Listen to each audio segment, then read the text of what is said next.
Hey YouTube, how's it going?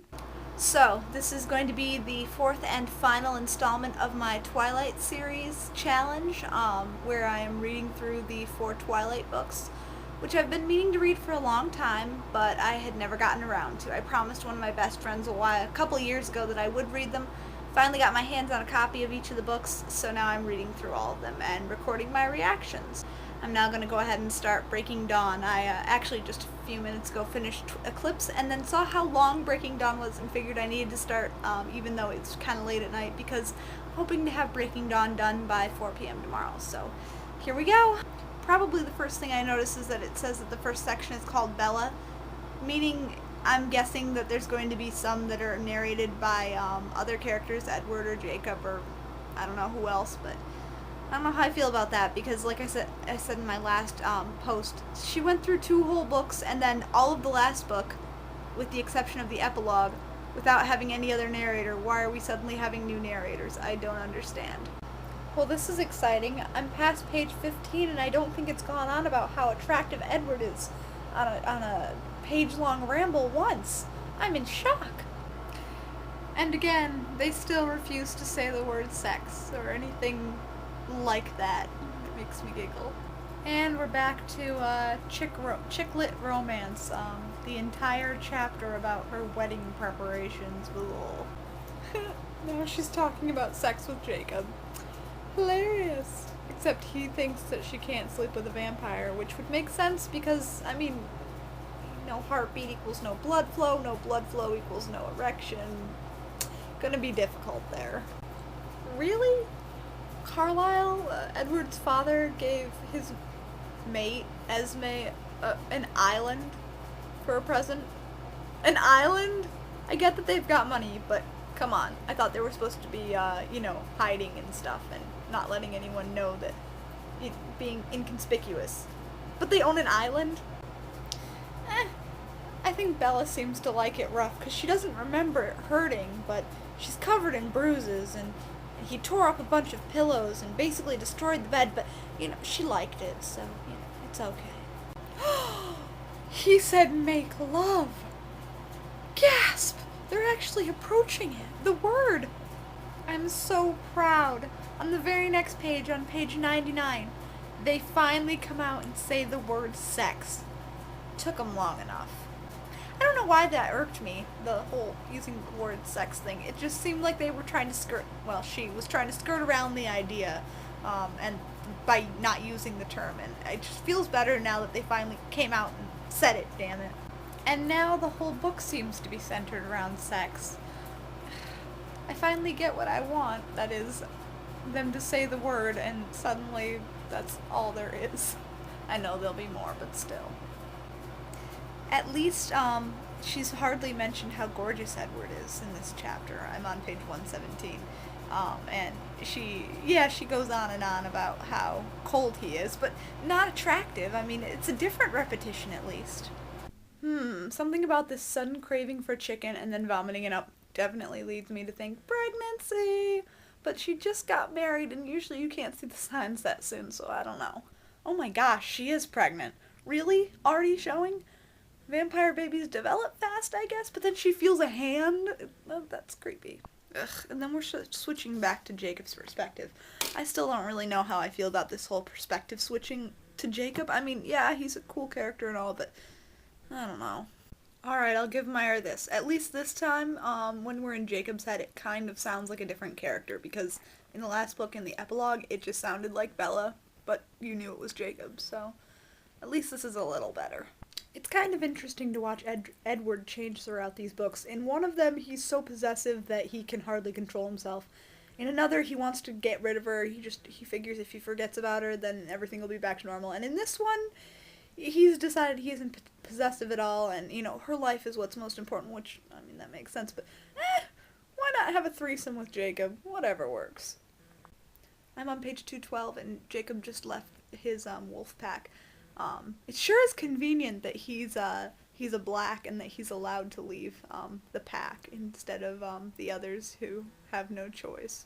They're gonna feed the baby blood by making Bella drink blood, and all I can imagine is myself just taking a vial of blood and swigging, and oh. The baby breaks one of Bella's ribs and she just says, "Oh, ow, yeah, it was a rib. Yep, he broke my rib. Oh well." It just broke your rib, chick! What the hell?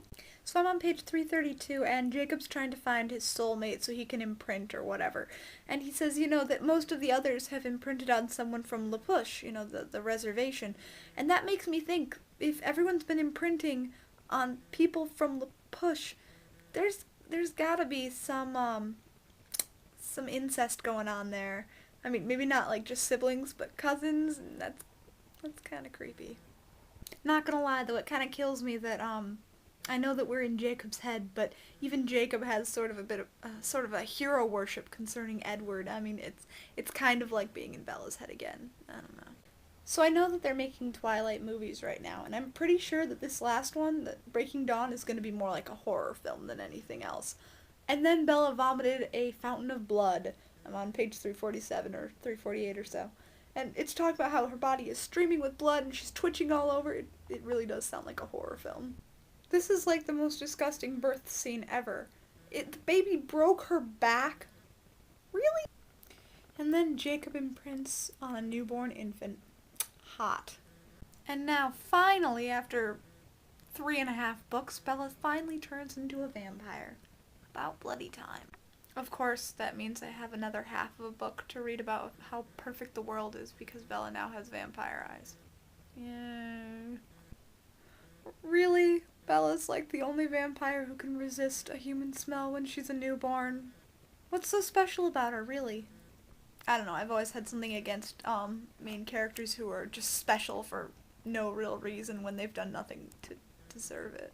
I mean, yeah, sure, she did the whole change, which was painful and everything, but she's still not really anyone all that special.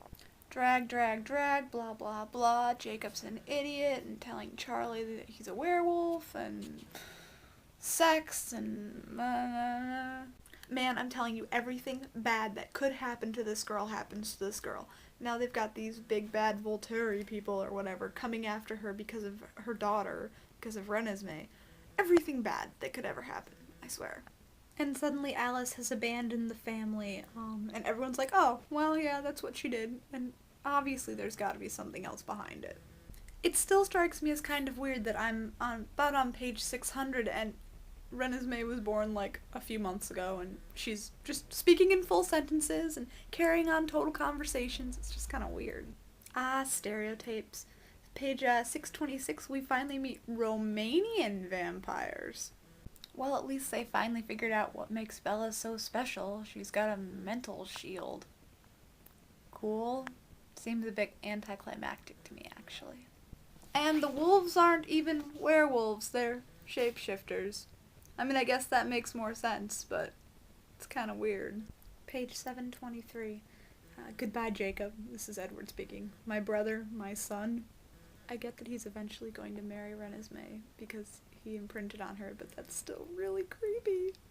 What an anticlimactic end. I mean, one minute it sounds like there's gonna be a big fight, and then, oh, well, here's evidence that there's other people like Renesmee.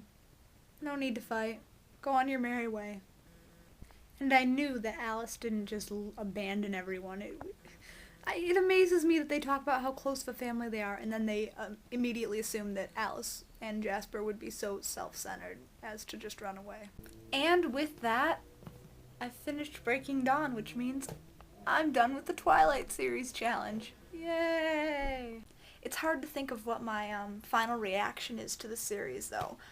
I will admit they were a bit better than I thought.